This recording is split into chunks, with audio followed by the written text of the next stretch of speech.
इधर आओ यार। शोषितों का हनन हुआ तो खून बहेगा सड़कों पे। शोषितों का हनन हुआ तो खून बहेगा सड़कों पे।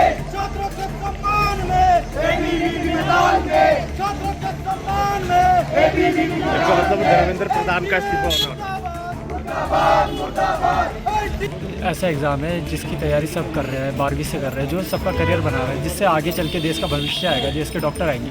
पर कुछ समय से नीट का एग्ज़ाम, पटवारी का इसमें मैं एक नेता के रूप में नहीं, ना कोई छात्र उपाध्यक्ष के रूप में, ना कोई कार्यकर्ता के रूप में था। मैं वहाँ पे खड़ा था एक छात्र के रूप में, और एक छात्र ही दूसरे छात्र। ऐसा एग्ज़ाम है जिसकी तैयारी सब कर रहे हैं, 12वीं से कर रहे हैं, जो सबका करियर बना रहे हैं, जिससे आगे चल के देश का भविष्य आएगा, देश के डॉक्टर आएंगे।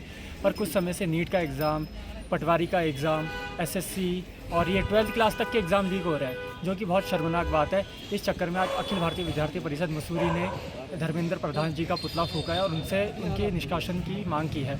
हम चाहते हैं कि एनटीए के अध्यक्ष से लेकर एनटीए की पूरी कमेटी और धर्मेंद्र प्रधान इस्तीफा दें, क्योंकि जब हमारे छात्र छात्रा अपनी आवाज़ उठाने के लिए दिल्ली जा रहे हैं, जंतर मंतर जा रहे हैं, तो उनकी आवाज़ सुनने की जगह वो उन पर लाठीचार्ज कर रहे हैं, उन्हें मार रहे हैं। वो कोई आतंकवादी तो है नहीं जो उनके बीच रोड में सर फाड़ रहे हैं, लड़कियों पे हाथ उठा रहे हैं, डंडा का प्रहार कर रहे हैं, उनके माता पिता पे इतने आक्रोश दिखा रहे हैं। तो ये बहुत गलत कर रही है सरकार, इसके खिलाफ आवाज़ उठाने चाहिए और धर्मेंद्र प्रधान और एनटीए का इस्तीफा चाहिए। ये कोई राजनीति का चर्चा तो है नहीं कि भाजपा और कांग्रेस अपनी रोटी सेक रही है, ये तो भारत का भविष्य है। अगर ऐसी पेपर लीक होते रहे तो आगे क्या होगा?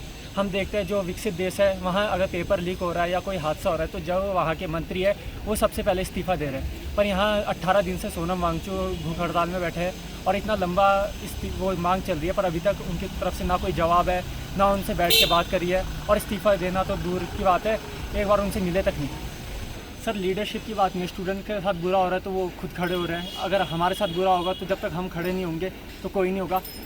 किसी को लीडर बनाने से अच्छा है कि खुद की आवाज़ खुद उठा दी जाए, अपने साथ वालों को बुला दिया जाए, और जो भी हमारे साथ बुरा हो रहा है उसके खिलाफ पहले हमें खुद आवाज़ उठानी पड़ेगी, खुद लीडर बनना पड़ेगा, तब दूसरे आएंगे हमारे सपोर्ट के लिए। इसमें मैं एक नेता के रूप में नहीं, ना कोई छात्र उपाध्यक्ष के रूप में, ना कोई कार्यकर्ता के रूप में था। मैं वहाँ पे खड़ा था एक छात्र के रूप में, और एक छात्र ही दूसरे छात्र की पीड़ा, दुख, दर्द ये सब समझ सकता है। और मैं उन्हीं छात्रों के लिए खड़ा था जिनके साल बर्बाद हुए, मैं उन्हीं छात्रों के लिए खड़ा था जिनकी मेहनत ऐसी ही वेस्ट जा रही है, और मैं उन्हीं छात्र के लिए खड़ा था जिनके माँ बाप और वो अभी भी दर बदर रोडों पे, सड़कों पे प्रोटेस्ट कर रहे हैं, भटक रहे हैं, जिनको न्याय अभी तक पूरी तरह से नहीं मिला। आप एक बात बताइए, एक छात्र जो 12वीं के बाद अपने बड़े बड़े ख्वाब देखता है, एक बड़े कॉलेज में दाखिले के ख्वाब देखता है, और उसके लिए उसको एक एंट्रेंस टेस्ट देना पड़ता है, और उसी एंट्रेंस टेस्ट में से है एक नीट। तो वो अपने 12वीं के बाद 1 साल का ड्रॉप लेता है, क्योंकि वो सब्जेक्ट और वो सिलेबस इतना वास्ट होता है, इतना बड़ा होता है, इतना हार्ड होता है कि उसको कवर करना काफ़ी टफ है। तो वो जब ड्रॉप लेने के बाद वो सब्जेक्ट वगैरह किसी तरीके से वो पेपर निकाल लेता है। आपको मैं बता दूं कि 24 लाख बच्चों में से मात्र 1.5 लाख का कट ऑफ जो है, ये भी बिना रिजर्वेशन के है। रिजर्वेशन के बाद तो और बुरे हाल हैं।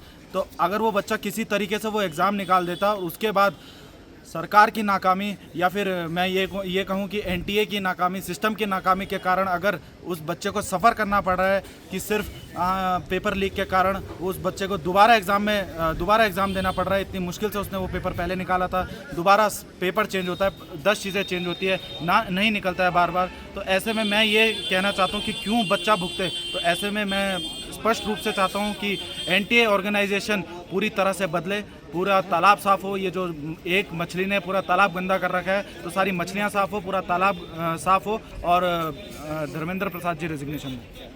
देखिए, मैंने आपको सबसे पहले मैंने यही बोला कि मैं यहाँ पे कोई छात्र नेता के रूप में नहीं, ना ही कोई छात्र संघ उपाध्यक्ष के रूप में। मैंने इसलिए ये बोला है क्योंकि ये राजनीति की बात है ही नहीं। वो बात अलग है कि कुछ राजनीतिक पार्टियाँ जब हथौड़ा गर्म है तो छात्रों को मोहरा बना के उस पर राजनीति कर रहे हैं। खैर, मैं उस दिशा में इस चीज़ को नहीं ले जाना चाहता हूँ, पर मैं ये कहता हूँ कि भाई, अगर आज हम छात्रों के लिए खड़े नहीं होते हैं तो कल के दिन हमारे लिए भी कोई खड़ा नहीं होगा। आज बच्चों को लाठीचार्ज हो रहा है, उनके साथ बच्चों के साथ अन्याय हो रहा है। अब भले ही सरकार ने इसमें कुछ अहम फैसले लिए, सीबीआई जांच बैठाई है, 13 से 15 लोग गिरफ्तार हो चुके हैं, और रीनीट का एग्ज़ाम जो 21 जून को दोबारा हुआ था और फिर 21 मई को दोबारा हुआ था और 21 जून को दोबारा हुआ था और वहीं 16 जुलाई को इसके परिणाम घोषित हुए, मगर ये पूरी तरह से कहीं ना कहीं इंसाफ नहीं दिलाता, क्योंकि जिन 1 दर्जन बच्चों की मृत्यु होगी उन्हें भी पूरी तरफ से अभी इंसाफ नहीं मिला है, ना उनको मुआवजा मिला है।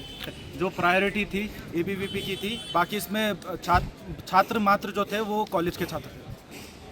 बंद करो शिक्षा मंत्री होश में आओ, होश में आओ, होश में आओ। नहीं चलेगी, नहीं चलेगी तानाशाही, नहीं चलेगी, नहीं चलेगी, नहीं चलेगी तानाशाही, नहीं चलेगी। NTA होश में आओ, होश में आओ, होश में आओ। शिक्षा मंत्री होश में आओ, होश में आओ, होश में आओ। छात्रों का हनन हुआ तो खून बहेगा सड़कों पे, छात्रों का हनन हुआ तो खून बहेगा सड़कों पे।